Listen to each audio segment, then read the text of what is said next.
Hello, everyone, and good evening. I'm your host, Jason Miles, and welcome to another episode of This is Revolution Podcast. If you're new to the channel, please hit like, subscribe, and don't forget to hit that notification bell as we're adding new shows and cross streams constantly.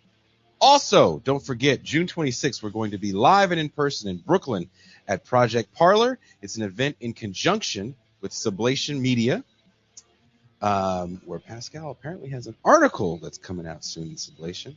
Ben Burgess will be there. The homie Norm Finkelstein will be there, as well as Margaret Kimberly and several others from the Sublation news team.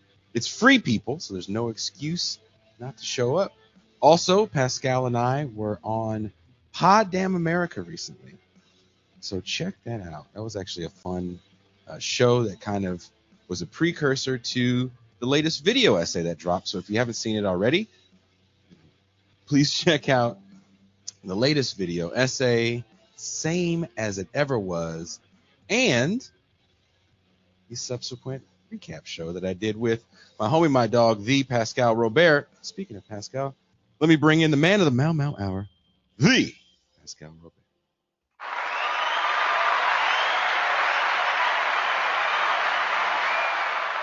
Peace and greetings to the chat. Peace and greetings to the audience. Peace and greetings, Jason Miles. Wonderful, wonderful, wonderful video essay, comrade. Appreciated doing the recap conversation with you a great deal yesterday. I actually watched the video essay again today. I think it's one of your best pieces of work. As I've said before on our show, I think when we talk about Black popular culture on this show, we hit it in a way that you're not going to get on any other Black Left podcast or any other podcast overall. And I think that it's not surprising to me that the first piece of work that we did together was a conversation on the confluence of Black news media and who speaks for Black people and Black popular culture at the same time. And by the way, that show still holds up. Because the people that we're talking about are still important figures in that conversation, I think.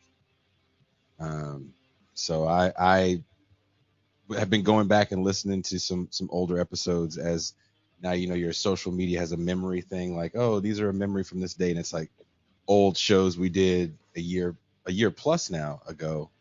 So that's actually kind of cool to go back and listen, see the different environments we were in before we had backdrops and I moved and all that stuff. Cuba's first appearance showed up not too long ago, so it's been this is a very enjoyable ride. So I'm very excited for New York. We can do it live. We're doing it live in New York. The recap show, Pascal, I will say before I bring in Deep State, went another hour. After I left. After you left. So people got like a free after hours champagne room experience. And a lot of it was me and M. Toussaint talking about this horrible movie called Fly By Night that I finally finished it last night. And I hope you guys in the chat, who I asked very nicely to watch the film, tell me if I'm losing my mind thinking it's one of the best, worst movies I've ever seen in my life. I know some of you guys said that you were gonna watch it, but I hope you guys did actually watch that film. Let me know if I'm missing anything on it, because again, I've never heard hip hop that horrible in my life, and I did not know rape rap would be a genre. Oh, stop. Oh yeah, it's bad. It is bad. It kind of feels like white people that only saw hip hop through talk shows, like Sally Jesse Raphael made a movie about hip hop, and they also made it in a way where they didn't want their daughters to ever date Black men. Oh, that's a really, really fun just confluence of events in that one right there, boy. Oh, that movie is horrible. It is so horrible. There's a scene in it. There's a scene in the movie, Pascal, where I was thinking about using it as a trigger warning segment. There's a scene where they're in a packed venue because all of a sudden these horrible rappers blow up to be like famous or whatever, and there's a barricade that they break, which I'm still trying to figure out why there was a barricade. And as they break this barricade, people are trying to run to the exits, right? So of course, cats are getting crushed. But as that's happening, all of a sudden, the black people turn into violent savages in a way I've never seen people act. I've been in rooms that have been overcrowded and people run for the exit. Never in my life have I seen someone think to themselves, now it's time for me to kill people. And one guy takes out a knife and just starts stabbing the shit out of like a 10-year-old boy. No reason, no provoking. It was just like, this is just what people do when they listen to hip hop. And that was kind of a theme of the movie as well, that hip hop makes you. Yes, this doesn't sound remotely enjoyable. It's not. But MC Light was in it, and her role is really bad too, but it's MC Light. Speaking of shitty movies, let's talk to the movie director of the Death Star. He is everyone's favorite king of middle management. He's been gone for a while on a Death Star retreat. He's back. Deep State Cuba.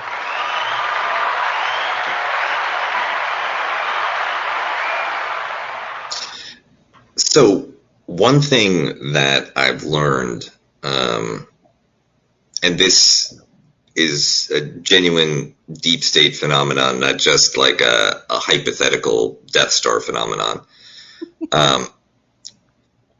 Power organizations, especially ones with a lot of white American people in them, love the seasonal staff party skit slash comedic rap thing. They like a vice president that you're kind of intimidated by, that you never want to talk to, that's a dick in meetings. Their eyes will just light up and he'll let out his inner fabulous when the opportunity comes to like do a really amusing Pirates of Penzance parody song about the accounting department. I do not understand it. I have no theories as to that can explain it, but I've seen it happen enough so that I know it's true. Like, you know how we mess with Cuba guys, but people watching the show about he has to watch more black cinema. I would never have Cuba watch this film because I think even Cuba would be like, hey, even I can see that this is propaganda. This is like, people love using that term anti-black violence. That movie was anti-black violence. Fly by Night. It's on YouTube. There's a whole slew of these like hood movies that nobody saw on YouTube. And as M. Toussaint and I were talking about it, because I showed M. Toussaint a little bit of it the other night when we were off air. And so we're both talking about it, and one of the people in the chat is like going through the comments of the YouTube video. He goes, well, all the comments here are really positive about this movie. Are you guys sure? And we're like, oh yeah. Oh yeah, we are positive that this movie is like nothing I've ever seen in my life. There's a line, Pascal, where the rapper that's supposed to be a gangster rapper, he literally says, you'd be surprised how much they like the crack. The question is, they. Who's the they? You'd be surprised It's- how much they like the crack. The they is the CIA accounting department, because it allows them to end every single year in the black, It's like, oh, shit, we're 20 million, 40 million, 120 million dollars over budget. Let me just hit the crack button. Done. When he said that line, I fell out by myself in my own house. I fell on the floor because I was like, is that a double entendre? I don't understand that line in a rap song. I've never heard anyone refer, that's supposed to be a drug dealer, to crack as the crack.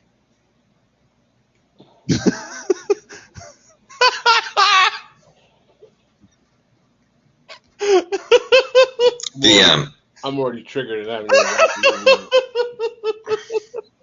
the And the great thing about the crack is since you don't inject it, you're not going to get the AIDS.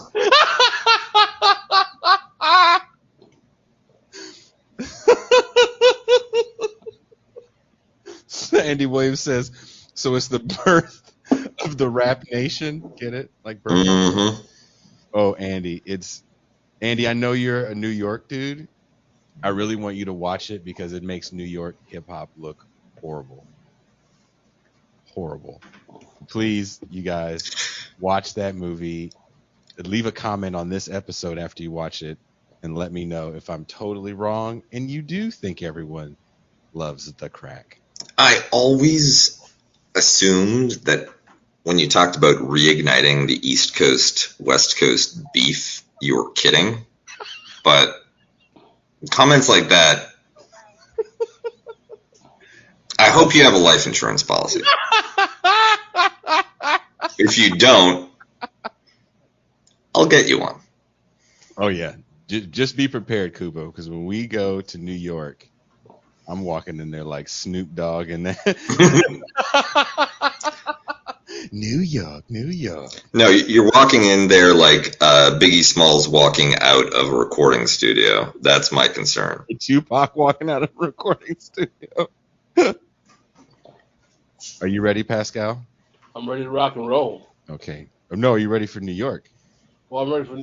Listen, man. If you're from New York, the one thing you realize about New York, you're never ready for New York, brother. New York is just. You go there thinking you're ready, and you just take with it as it comes. Well, I'm excited. So this is part of the New York crew you guys are watching on the screen right now. We will all be in the Big Apple in just a few weeks. Now, fellas, before we get into y'all's breakdown of domestic and global affairs, I'd like to rant just a little bit about the recall election of Chesa Boudin in San Francisco. Sadly, during this current midterm election cycle, we're seeing traditionally blue states and progressive areas vote for more right-leaning, tough-on-crime candidates than progressive ones that may have had a new vision of law enforcement. I actually met Chesa Boudin working with Shahid Buttar some years ago before the lockdown.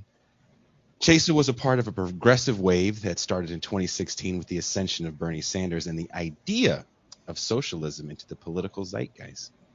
Even though Sanders and his coterie of elected officials that champion more public goods programs like universal health care, student loan forgiveness, even housing for all had some momentum, that energy seems to be long gone. It feels like the enthusiasm surrounding Sanders, much like with Trump, was more hero worship than it was wanting to be part of a people, not candidate-led socialist movement. Chesa Boudin came from the public defender's office. He was literally born into Marxist or socialist thought and wanted to reimagine criminal justice as justice. One man alone can't take on this task. That takes a movement of people dedicated to that vision. That takes an administration that has the same vision. A breadth of view that sees the blight of its poor and unhoused citizens as systemic failures, capitalism's collateral damage, not just individuals who need culpability for bad actions. What I fear is that we're going to get an end of an era of universal public goods bottom-up solutions. Instead, I envision a return of 90s tough-on-crime legislation. We still haven't seen the end of the financial fallout from COVID.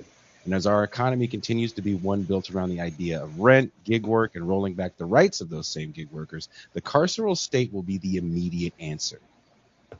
The very small left wing of the Democratic Party will be replaced by an intersectional neoliberalism that will look quite different from the early iterations of 80s and 90s political figures. People like London Breed telling their constituents that the white socialists and progressives don't understand the wants of the people because, unlike her, they've never been poor or a black woman.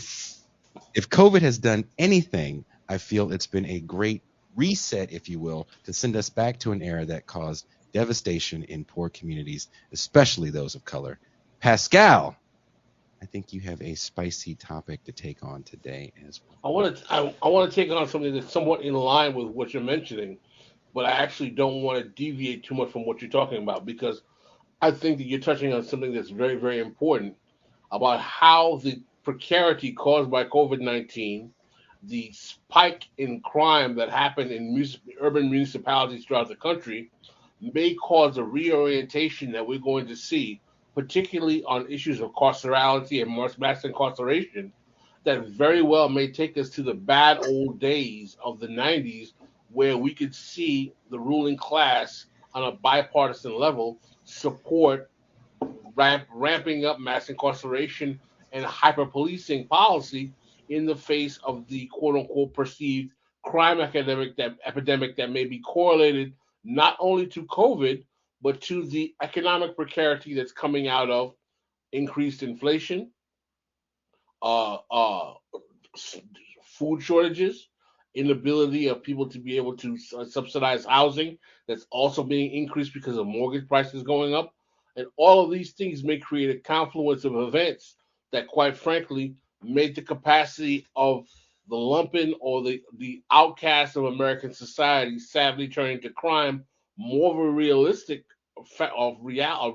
reality. And a consequence of that may be a bipartisan return to the worst of mass incarceration policy. I don't think you're very incorrect at all in that prognostication, and I think it's very much part of what we see coming ahead. And what my story is a demonstration of a sign that, frankly, there might be again, as we saw in the 90s and the 80s, segments of the black community that might be leading the charge. What we're seeing in Los Angeles is that we have a mayoral election with Mhm. Karen Bass, former leader of the Congressional Black Caucus, running for mayor. What is interesting is that Karen Bass was deemed to be, in the eyes of many, to come from the more progressive wing of the Congressional Black Caucus. She had the bona fides that were somewhat different from Clyburn in that she did not resonate as being a sheer corporatist, but she had at least more of a kind of semblance or a patina resonating in line with the kind of more progressive elements of the CBC. Well, what has been fascinating is that there are certain black male figures in Los Angeles that have demonstrated a willingness to support her former Republican real estate development opponent in the primary for the Democratic mayoralty and to undercut their support for Karen Bass. And some people are asking, is this an Ice Cube moment 2.0? Now, you may inquire, well, what is meant by that quote unquote Ice Cube moment? If you hearken back to the 2016 election and you remember when Ice Cube made the argument that he had a quote unquote black agenda or a plan for black America in terms of the failure of the Democratic Party to be willing to meet the political demands of black constituencies, and that how he was trying to take the Democratic Party to task by saying, I have a black agenda, I wanted to present it to you, as if Ice Cube is able to render himself to be the racial ventriloquist du jour for 42 million black people and make demands of that nature. There are many, particularly in the black male quadrant of the black community, who were like, yeah, give Ice Cube a chance. That's what we need is a black agenda. Because, of course, 42 million different black people all have the same needs that can be put together by a rapper who can so eloquently say what exactly they want to have. That will be exactly what black people need. So, once again, Ice Cube was seen to be able to dispatch himself to meet the needs of all black folk, and he was shouted down by segments of the black community, particularly certain voices in the black community that were of, let's say, the more feminine gender that were trying to make it seem like black women got this. How dare you interfere yourself in the politics of the day? And what you started to see in this kind of online discourse amongst the black chattering class was a gendering of the discourse between black men and black women, all vying for the attention of the Democratic Party out of this attempt to make it seem like who is the proper steward, which gender is the proper steward of the political future of quote unquote black America, if you will. I found the whole prospect to be rather disgusting, but it was also in line with the way in which this kind of post Obama intersectional black feminism with the rise of Black Lives Matter and the kind of yes queen politicking that came along with the rise of Kamala Harris with black girl magic sprinkled on the top have been fused into black politics to assume that somehow because quote unquote black men didn't do their due, that having black women who are corporate pawns now is going to be even better than having black men. I guess because they get their skirts tailored at better places than the black men get their suit. Who knows? Because either way, we all realize that this gender essentialism, much like racial essentialism, is complete hokum, and there's nothing about being a woman or a man or having a melanin or an afro that's going to make you particularly any more adherent to progressive or working class policies that are going to benefit black people. So the large realization that we're seeing with this LA race with Karen Bass is that we have people like Ice Cube's Clarence Avant. We have people like Snoop Dogg who are willing to support this former Republican Caruso, and people are asking, are black men going to bail on Karen Bass and support a political figure, former Republican, who is more willing to bend an ear to pay attention to the demands of black men, even though Caruso, the opponent of Karen Bass, is pivoting to be more tough on crime, more anti-unhoused, and much more reactionary in his policy. That doesn't seem to be dissuading black men from wanting to support him. So the question that I'm saying is that are we seeing something that may portend to a phenomenon in the coming election in which there not only is a generational fracturing in black voter spaces, with the under 40 voters, not under 40 black voters, not being as dedicated to adhering to blue no matter who, appellations of vote for the Democrats no matter what?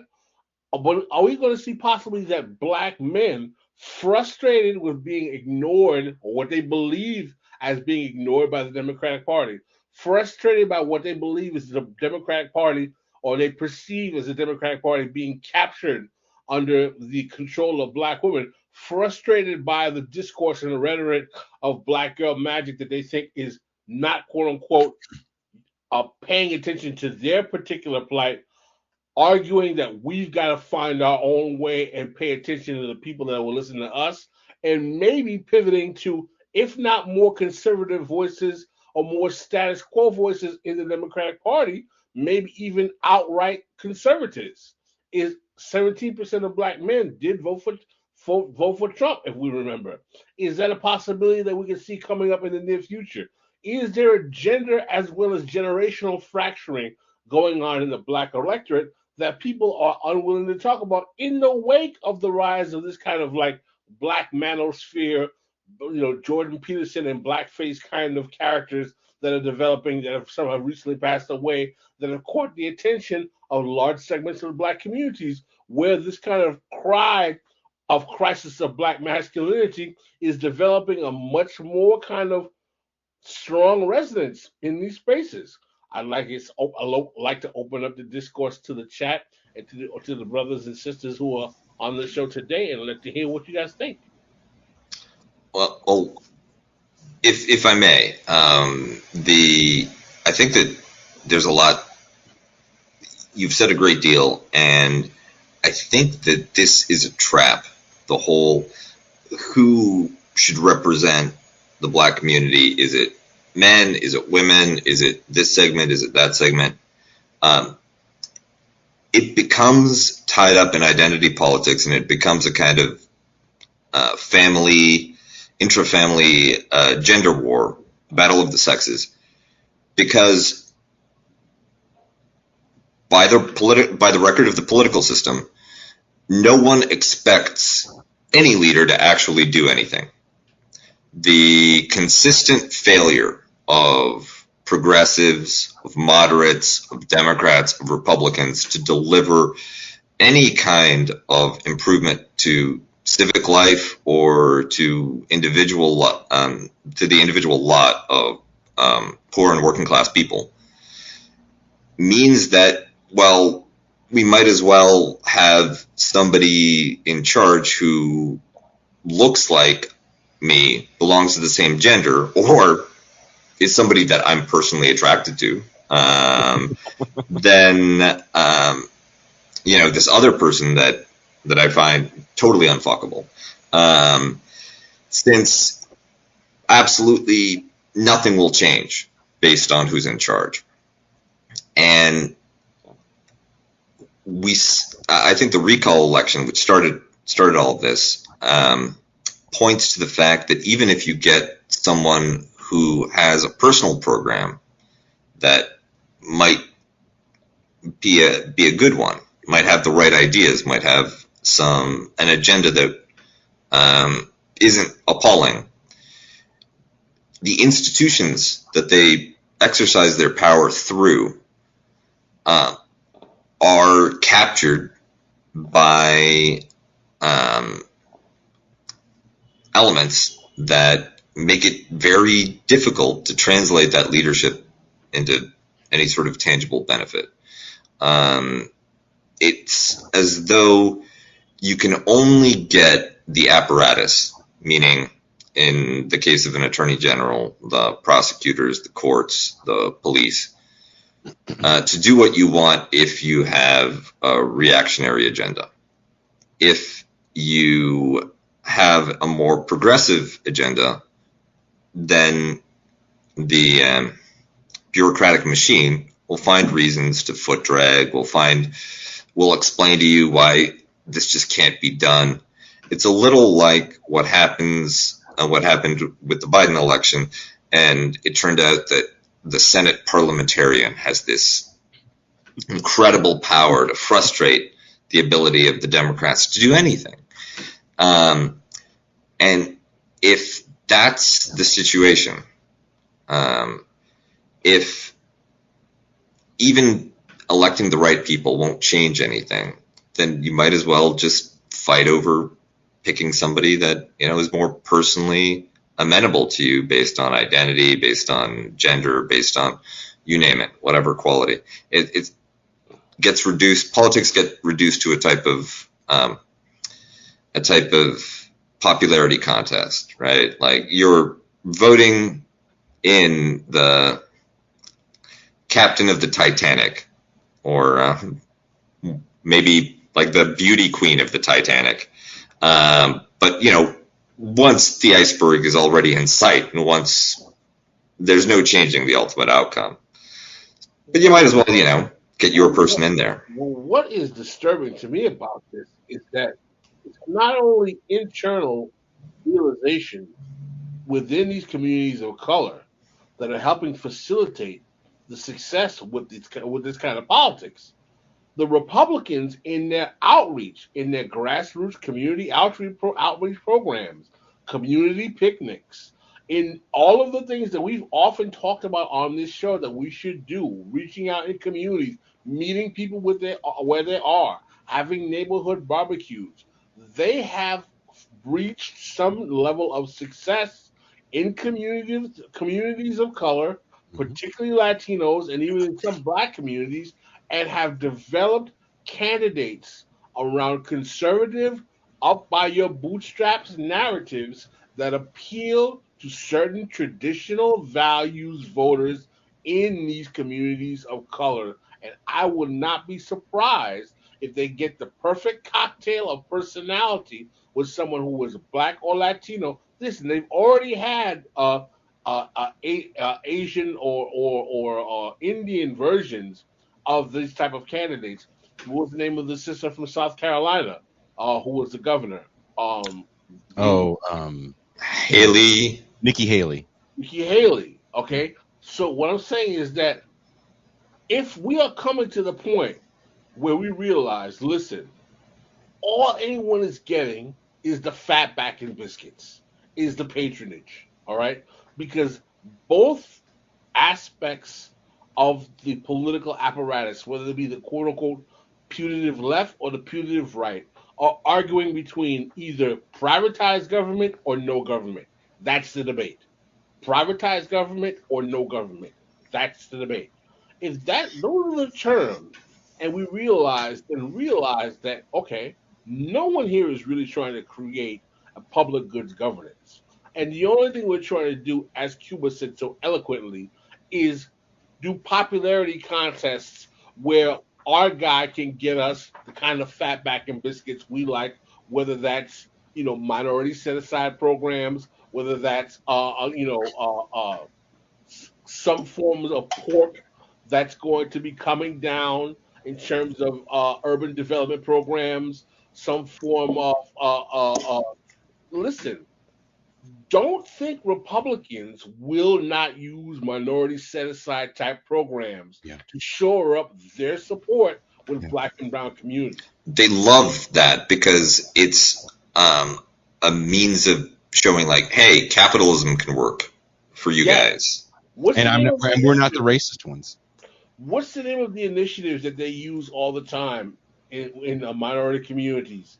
Jack Kemp was a big advocate of this, that where they sprinkle economic largesse into these communities, Like opportunity zones. opportunity zones, exactly, things of that nature. Using capitalism, forms of Black capitalism, using capitalism as a means to appeal to this particularly kind of masculinist need for we need to do it ourselves. I want to own my own business. I want to be my own man. Listen, when you see the discourse in the under 40 Black male online spaces, there is a tangible crisis of masculinity. And it's cross racial, no doubt. We shouldn't essentialize. There are a generation of young men in America who want to be able to replicate the idea of what they believe masculinity should be based on what they saw on Mad Men. I'm sorry, it's fucking true. It's I personally know, I mean, these are white guys, but I personally know people who feel this sense of tragedy, personal life tragedy, that they were born too late to be Don Draper, because that would represent the epitome of the American dream for them. Absolutely. Absolutely. This kind of belly aching about the fact that they have lost their way, that they are the fail sons, that they are not the ones who are being able to carry the mantle. This discourse resonates. It is cross racial.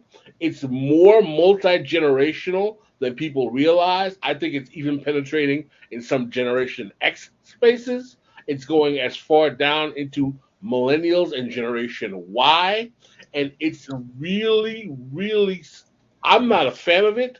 I don't have much sympathy for it, but I realize that it doesn't do an analysis in political economy. And even if it does, it makes the argument that no one is paying attention to us.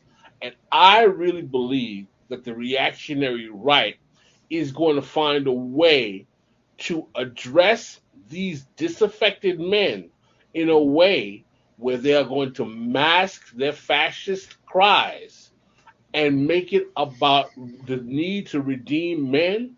And there's going to be a lot of not only Black and brown and white men behind this, there's going to be women of color behind this as well, because they're single parent moms, they have sons, and they're worried about their boys.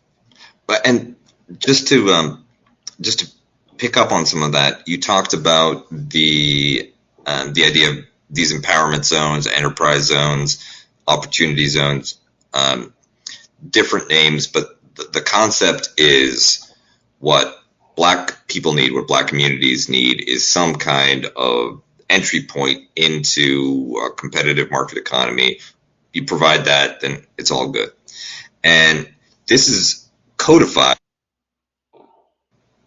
government contracting. The U.S. government spends hundreds of billions of dollars, trillions of dollars annually, and the government does very little of what we think the government does. In general, the government just is a vehicle to contract out to private companies for anything from the management of healthcare to supplying weapons and ammunition to the armed forces to pandemic preparedness. Everything is done by private agencies issued government contracts. What government bureaucracies actually do is quite limited.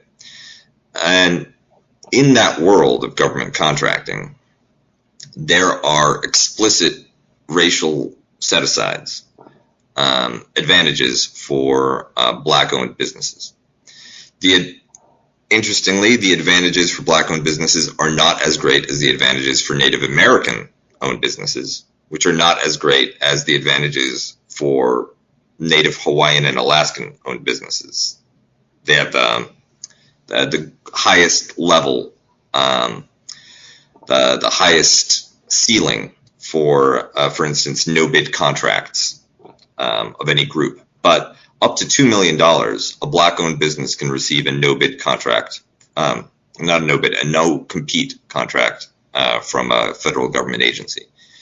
Getting that certification, right? You can't just show up and be black. You have to go through a vetting process and a certification process, which is lengthy, complicated, bureaucratically challenging, and is a very great way of excluding people. But between that and the hub zone status, which is awarded to businesses that are located in areas of concentrated poverty, which are often black urban areas, you have this existing apparatus of racial capitalism built into the spending operations of the federal government. And it works exactly as you imagine it would. There's a small number of well-connected individuals that can benefit from it, and apart from that, it's largely a trivial matter. On the masculinity crisis, by highlighting culture war issues, and right now gender is especially inflammatory, it's a win-win for the political forces that want to bury political economy as the basis for a mobilization, because your choice is like Yas Queen, Beyonce type black girl magic, which again is not a majoritarian, it's not a community oriented philosophy. It's just the elevation of certain black women into practically deification, and which should be enough, right, to satisfy their constituencies, versus some kind of like masculinist Jordan Peterson style response. And if those become the poles around which political mobilization takes place within the black community or communities of color, or even, let's get everyone involved and make that the general basis of political competition in the United States, well, you've managed the incredible magic trick of making all class issues go away. They vanish. It doesn't matter who gets elected; they'll never be addressed. Absolutely. And this is another reason why I think that, far from believing that the ADOS foundational Black American issue will not be salient, I think that their combination of racial nativism, anti-immigrant issues, as well as their capacity to revolve around a very narrow concept of what race first black politics is, works very well with conservatives, and I will not be surprised if those kind of movement activisms of those kind of spaces don't eventually get support from the reactionary right. It's easy and cheap, and frankly, the masculinist framework attached to an America First MAGA agenda strikes me as a great way of recruiting for the hard Southern Border Patrol domestic surveillance state that you need if you're going to impose a kind of hard right-wing regime inside the U.S. Well, on that note, I do, as time is a ticking, I want to pivot to Cuba's story. For those of you that are new to the channel or the show, we do a weekly news roundup every Thursday where Pascal generally covers a domestic issue and Cuba covers a foreign affairs issue. And today, Cuba, what is up with Finland and Sweden and NATO? Exactly. Let's go to the whitest place imaginable. Let's make a hard white turn. So in one of the unintended casualties of Putin's drive into the Ukraine is the neutrality of Scandinavian states, Finland and Sweden. This might surprise people who just assumed that since these are EU nations, non-communist states, that they'd already be within NATO. But because of their particular histories, Finland and Sweden have never been members of NATO, are currently not members of NATO, and have pursued a sort of neutral, unaligned policy on their security matters, while at the same time being active members of the European Union. And these two countries, along with a couple of others, Austria is one, have been proposed as a kind of model for the Ukraine, where you could have EU membership, you could have integration with Western economies and Western institutions, but not NATO membership, not the security apparatus. Instead, the increasing threat perception of Russia all across Europe as a result of this invasion of Ukraine motivated Finland and Sweden to apply for NATO membership. Now, with Sweden especially, their neutrality was a little superficial. There was substantial security cooperation with NATO in place already, just under a official position of non-alignment. Finland, with its extensive border with Russia and its history of conflicts with both the Soviet Union and the Russian Empire before it, was a more difficult case.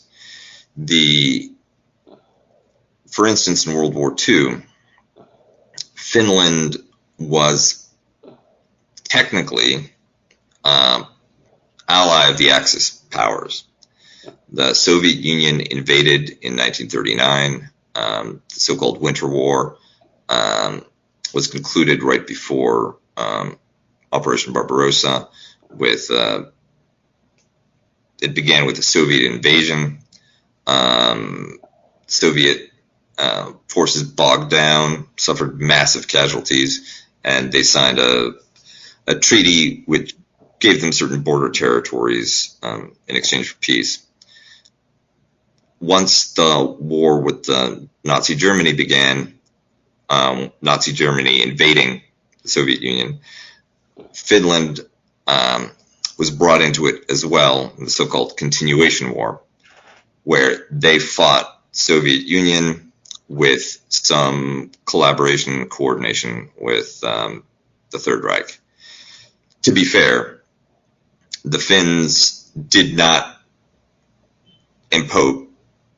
create a fascist state or a Nazi state. They did not persecute their Jewish population. The leader of Finland at the time, General Mannheim, was personally detested Hitler, while Hitler looked up to him. Literally, Mannheim was a towering giant of a man. But the Soviet threat was so substantial that the Finns were willing to accept assistance from anybody. And when the war ended, there was a need to address the question of what to do with Finland. Unlike Poland or Czechoslovakia, it was not under Soviet occupation. It continued to have the same government that it did throughout the war. And the Finns at that point committed to official neutrality, that they would not accept a communist government introduced by the Soviet Union, but they would not join any Western-oriented security organization, which prevented them from joining either the EU or NATO. They joined the EU shortly after the collapse of the Soviet Union, and during the Cold War, Finland was essentially autonomous in domestic affairs with an economy very well integrated with the rest of Europe, but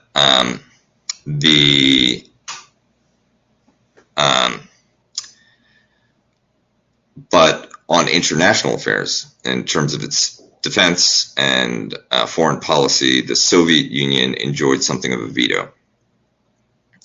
Finland was a hotbed of Cold War espionage as well because of its unique status. Now that's all over. Finland and Sweden, in the post-Ukraine Atlanticist enthusiasm, have asked to become full and official members of the North Atlantic Treaty Organization. But the problem is not coming from Moscow, it's coming from Ankara.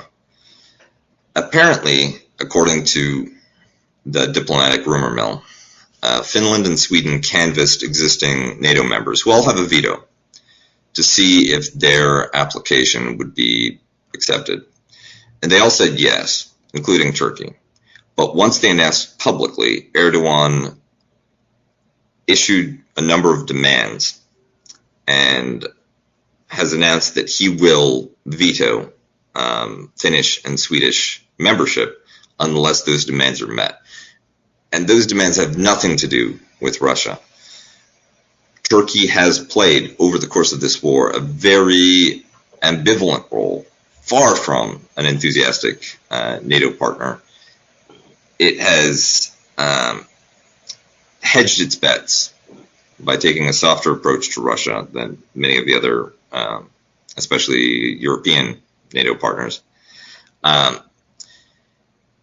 It has to do with the Kurdish question. Finland to a much lesser extent, but Sweden especially, has had a very warm attitude towards Kurdish asylum seekers. Indeed, one of the members of parliament in Sweden, which has a crucial swing role, it's a very closely balanced parliament currently, and one of the deciding votes belongs to a former Peshmerga from the Kurdish minority in Sweden. And that level of integration, that level of that safe haven, that recognition, and the political pressure that Sweden can mobilize on behalf of the Kurds in the Middle East is an irritant for Turkey and Erdogan. And so he's demanding a crackdown of the domestic Kurdish population as a condition for Swedish and Finnish membership in NATO. This is interesting for a number of reasons, apart from the publicly showing the cracks within the alliance. It also demonstrates that Turkey is playing a diplomatic game of its own. It has a foreign policy which can undermine the efforts of the bloc as a whole to face Russia. It'll be interesting to see how this gets resolved. Sweden has a domestically robust democratic and rule of law system. Swedish people are deeply invested in that perception of their own country, and it's also part of their international branding and image. It will be a fundamental challenge to their self-image if they knuckle under for the type of conservative reactionary strongman that they consider Erdogan to be, just for the sake of NATO membership. At the same time, NATO's self-image and the image that they attempt to broadcast through the media is that they're the defenders of civilized, liberal, democratic society. They like gay pride. They like multiculturalism. Black Lives Matter, you name it. And being held hostage by, again, a reactionary, quasi-authoritarian like Erdogan undermines their branding to their own populations and to the rest of the world. So this is deeply challenging. In a lot of ways, there would be a lot of people who would be more comfortable with Sweden and Finland in and Turkey out. Sweden and Finland are our kind of countries. And Turkey increasingly looks like an Ottoman Anatolian Russia, with Erdogan playing the Putin role. But Turkey is also much, much larger in terms of population, in terms of military impact, and in terms of strategic geography than Finland and Sweden combined. That said, it's been a very bad NATO partner for a long time now. We'll see if the alliance can paper over these cracks and come to a new equilibrium, which can include both the Scandinavians and the Anatolians, or if this signals a more substantial fragmentation within the Western Security Alliance. There's often an argument based in the geographic spread and the intensity of America's security footprint all around the globe, hundreds of bases in hundreds of countries, that aims to show how insidious and omnipresent and powerful Western imperialism, American imperialism has been and can be. However, with that spread comes the challenge of keeping together an alliance which is diverse and which includes a number of states that, while not being superpowers, are major regional players and have the wherewithal to push back even against an alliance leader like the U.S. How do you keep the Turks happy if you find them essential to the system that you've created for bottling in Russia? And the Turkish example, if this works, if Erdogan can play hardball and get what he wants from the EU and from the United States, then what does that mean for countries like Thailand? What does that mean for American allies like the UAE or Saudi Arabia that also have interests that occasionally buck those of the leadership or the rest of the alliance system? Does that make them more assertive, more challenging? And how much of that can the global U.S.-centric alliance system tolerate before it frays and fractures beyond the point of being useful? Well, Turkey has a certain advantage and utility to NATO that makes it the perfect cocktail for the exact phenomenon you're talking about. And I'm going to be rather crass in saying it. It's white and Muslim, frankly. Of course, in the eyes of the world, it's not really white, but it is. It's a European Muslim country. And what do I mean by that? They have enough of a respect within the Muslim world because of the historical role of the Ottoman Empire to be able to replace the Saudis in terms of public relations that are crucial to maintaining the patina of religious authenticity and authoritarianism, if you will, mosque building, religious outreach, dawah efforts, etc., so on and so forth. And they also have a Western kind of socioeconomic political infrastructure that makes them not so alien and scary as the Arabs, the Berbers, the Egyptians, and everyone else. It's Muslim, but it's still Europe.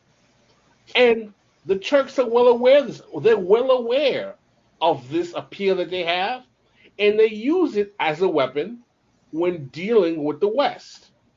And the West, quite frankly, has not been able to find a way around this because more often than not, the West needs Turkey sometimes more than Turkey needs the West, depending on what part of the world you're talking about. I think that there's a lot of truth to that. However, it's a little like Schrodinger's Muslim. The Turks have the most diplomatic clout when it's simultaneously Western and Muslim. But Erdogan is collapsing the waveform. It's making Turkey look less and less Western. European powers and also Western publics are increasingly alienated by Turkey and the optimism that because of Turkey's democratic system, because of their connections with the West, their particular history, they're going to follow the same trajectory as, let's say Ireland, right? Or Spain, where they shed the authoritarianism and then they slowly secularize and then they join the party. That belief that helped sustain engagement efforts with Turkey in previous decades has been punctured by Erdogan's resilience and the significant changes that he's introduced in Turkish society and politics. Well, Erdogan he's smelling himself. He feels his influence. Listen, as much as we can say about Erdogan, let's make this clear. Erdogan is the most charismatic Turkish leader we've had since Kemal Atatürk. I don't think there's any debate about that. Well, I want to address the super chat real quick from Meme Boy. As Cuba, as a Moldova native, how worried should my people be about Russian military moves? Thank you very much, Meme Boy. Super chat. So, Moldova is in a very challenging position.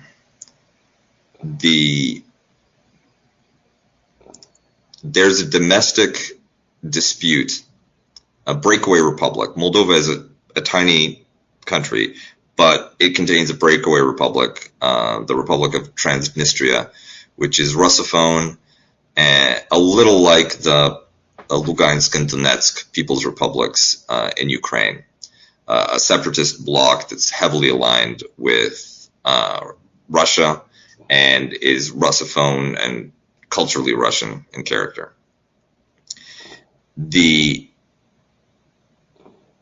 Russia, at a certain point, I believe, distributed passports and citizenship throughout Transnistria, and is one of and has a quote-unquote peacekeeping presence there. The rest of Moldova is more culturally similar to Romania, and this used to be a region within Romania prior to World War II. And the threat of Russian direct military action in Transnistria was greatest when it looked like they might be able to make a breakthrough and reach the Moldovan border overland. Capture Kherson, capture Odessa, reach Transnistria. At that point, you'd probably have a link up between one Russophone, Russian-oriented breakaway republic and another. But with the reality that's shaping up right now, I don't think that Russia has the military capacity and bandwidth to do anything in Moldova. The focus is entirely on finding a resolution to the war in Ukraine, and there's hundreds of kilometers to go before they could even think about what to do with Moldova. I think that the greater opportunity for Moldova here might actually be recognize the independence of Transnistria. Forget about it. Cut them loose. And with the treatment of Ukrainian refugees by Moldova, which has welcomed tens of thousands of them, Moldova has been a great support for Ukrainians fleeing the conflict. And that could be parlayed into a partnership with the EU, where the Europeans really owe you. Use that to try to get your way into at least a timeline for EU membership. Cut Transnistria loose, because that's the reason why you can't proceed with EU membership if there's a territorial dispute. Unless you're Cyprus, the EU won't cut you any slack. But if you can just remove that irritant, then Moldova is small enough, and through the Ukraine war has shown itself to be cooperative enough to be a relatively attractive EU partner. That's if I were making policy recommendations for Moldova, I'd say don't worry about the Russians. In fact, let Transnistria go. Focus on the Western game and try to morally blackmail / guilt / manipulate your way into the EU. You basically tell them don't sweat the small stuff. Yeah, don't sweat the Red Army. Don't sweat the small stuff. Well, thank you guys. Excuse me. Thank you guys. We are wrapping up another TIR News Roundup. We will not be going into the champagne room tonight for the call-in segment of the show because Pascal and I did a very long show last night. And Pascal is going to be giving you another great show Saturday with Derek Varn. See Derek Varn. We're going to talk about prognostications about the American and global left. That's going to be hot as Pop Rocks, kids. Ooh. Is it just you and Varn, or you, Varn, and Gene? Me, Varn. I think we're going to have Marcus. We might have Gene. We're going to get into it. We're going to be talking serious, talking that smack about what's going on with the left. That's going to be a spicy show. I'm excited to... It's going to be hot like Pop Rocks. Well, thank you guys again. If you haven't already, please check out the latest video essay.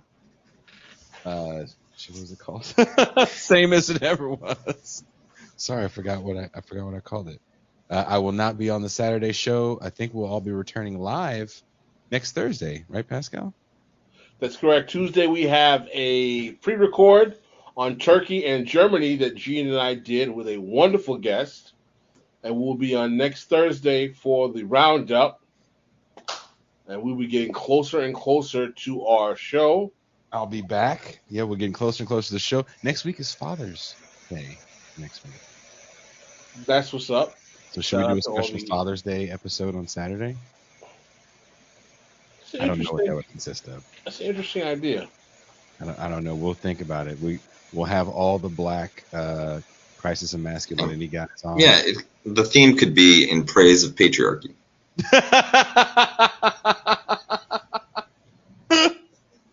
What's that guy's name? FD Signifier, whatever his name is. Yeah, we'll have that guy on, and we'll just have a great show where we'll just talk about sad black guys. And also how terrible women are. Ooh, can't forget that. Do you know that they pee sitting down? Enough I don't said. think we should entertain such sexist commentary. But listen, man. It's gonna get clipped, right? That part gets clipped. Exactly. Listen, we got some great clips out of this episode. I'm too psyched for the show on Tuesday. I'm looking for us to get into it with our man C. Derek Vaughn. Vaughn is always spicy when he's on the show. Definitely when I'm on, for sure. It's gonna be. It's Jean Lamont Film says all people should pee sitting down. I actually pee sitting down when I'm trying to sneak in. If you've never done that, then you've never had a good time. What I say. I was this close to putting a little clip of that movie I was telling you guys about, the rap scene, where the guy says the line about everybody loves the crack. Please don't. Please don't. That's going to be the new outro.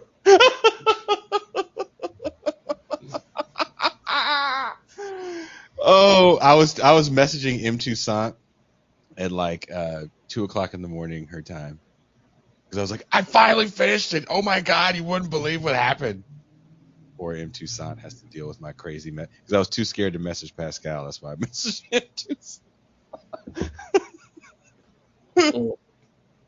Well, thank you guys for watching. This show will be back Saturday, 9 a.m. Pacific time. Again, if you haven't seen it, please check it out. Also, check out Pascal and I's appearance on Pod Damn America. I'll be on Doug Lane's show next week talking about the video essay. What else is going on, Pascal? You making any appearances? Not in the near future. Maybe after I get to knock out some writing. Hopefully something happens. Oh, that's right. You're going to finish your article for Sublation this week. Correct. Cuba is living the Death Star dream. Hunting Jedi. Exactly. Apparently, there's this guy named Ben on Tatooine that we need to look into. Check out that Pod Damn America episode. We had a really good talk with those guys. Thank you guys very much. And we are